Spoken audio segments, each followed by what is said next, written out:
Change implies uncertainty, and people usually are unsettled by uncertainty. Is there anything you would recommend, anything that people can do to face change in a more constructive way and maybe transform it into an opportunity? I think that in general, people are naturally wired to resist change. Okay, so wherever you are and whatever you do and whatever, to some degree, demographic characteristics you have, you will be motivated, mostly unconsciously, to make your environments as predictable, repetitive, consistent, reliable, and really boring as you can. Which is why most people stress or experience anxiety when they're in unpredictable contexts. It's when you go to a situation that is new, whether it's a job interview or a first date, when you have to interact with new people or new things, when you cannot predict what will happen, or you think that you can't, you basically freak out. That's the reality for most people, and the reason is that one of the fundamental core needs or master motives driving human behavior is the need to find meaning, to translate information in unstructured, ambivalent environment into something that seems certain, which is why we are prejudiced and why we rely on stereotypes and why there is no second time for a first good impression. We let our schemas take over the world in an attempt to think that we know. Now that is the reality for most people, which means that most people will resist change and they will want to stick to the status quo, and they will be generally quite risk averse. At the same time, you have a normal distribution of these qualities, which ranges from some people who are utterly phobic and completely resistant to change. So if you think, I'm thinking of Jack Nicholson's character in As Good As It Gets, which is almost OCD, like he has to eat in the same restaurant, on the same table, with the same waitress and the same thing, or he freaks out. Then ranging to people who are quite, creatures of habit and routine prone, people who are average. And on the other extreme, you will have the disruptors, the change agents, the people who are almost systematically looking for novelty, and they're open to new experience, they're highly inquisitive, they probably like scuba diving, skydiving, bungee jumping, eating exotic foods, trying spicy food, smoking, drinking, having unprotected sex, lots of things that are almost dangerous or risky because they are sensation seekers. You will never ever turn these people into these people, or vice versa.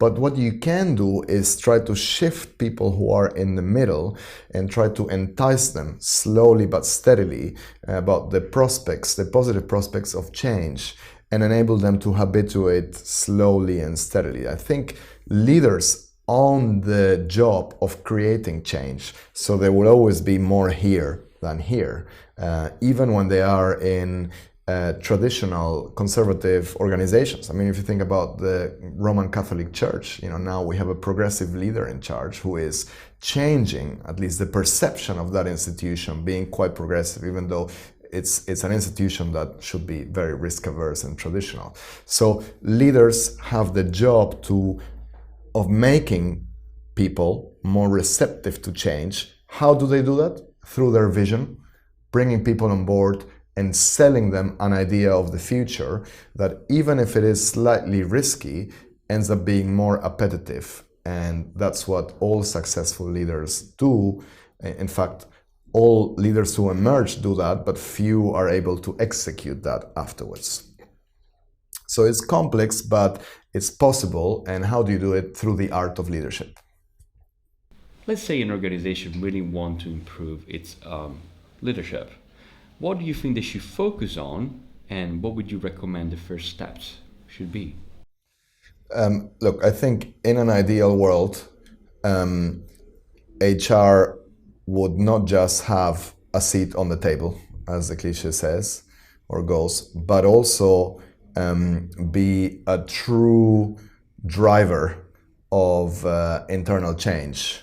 And it would have a higher status, and it's where all the knowledge about people should come from. And that isn't just a function of having educated HR practitioners who are up to date with the scientific evidence and the literature, and who are capable of ignoring stupid ideas that are toxic and have no evidence, and paying attention to the good ideas. It's not just about being intellectually grounded and competent, but also having the internal gravitas, the influence internally to make that happen. And, it's very unfortunate that even though everybody accepts today that, 20 years after the concept was introduced, that the war for talent is real, and that the success of organizations is largely dependent on their ability to attract, motivate, engage, retain talented individuals, and that is a function of HR, because HR's main role, really the strategic role of HR, is talent management. After you leave the legal, bureaucratic, and kind of process thing aside, HR still has a bad reputation. In any country, you can go into Google and type HR is, and the stuff that will come after that with auto-completion is not pretty. It's not pretty, and it will upset. And HR practitioners know this already. So the most successful and effective HR leaders that I have worked with are the ones that are close to the CEO, trusted by the CEO, and they have internal influence. So what I would do to make this happen is just run political skills and political savvy training for HR practitioners, so that they can have higher status in organizations and be heard and be taken seriously, because they have the solution to most of the organization's problem. And yet in the ranking of directors, they come below marketing, finance, IT, and most CEOs still don't understand the value that HR can add. It follows that HR should also play a more active role in deciding who is in charge of organizations and choosing the leaders for the organization, but that never happens. It's always the other way around. So it is a very difficult role in a way. I think that there is some hope, a glimmer of hope, because especially since Silicon Valley and the technology sector has rebranded HR as people analytics, or even talent management, or talent analytics.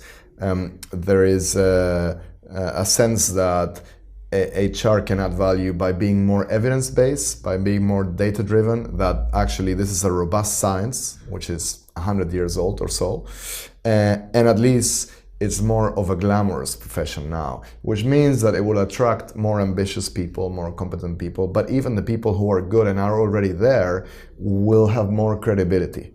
This is all about improving the reputation of HR first, so that it can add value. There's no question that it can add value, but most people still don't believe that, and it's a shame.